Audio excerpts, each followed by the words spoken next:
கார்த்தி தீபா கதையில் என்ன நடக்குதுன்னு வாங்க பார்ப்போம். நம்ம அபிராமி கார்த்தியை தனியாக கூப்பிடுறாங்க. அபிராமி ரூமில் உட்காந்துருக்காங்க.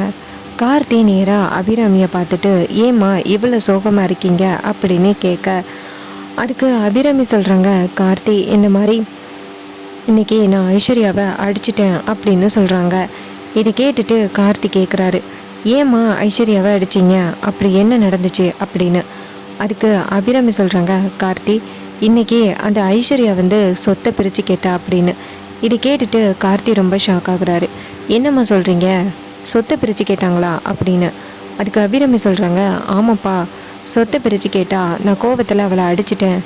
பக்கத்தில் ராஜேஸ்வரியும் இருந்தாங்க, ஆனால் அவங்க எதுவுமே சொல்லலை அப்படின்னு.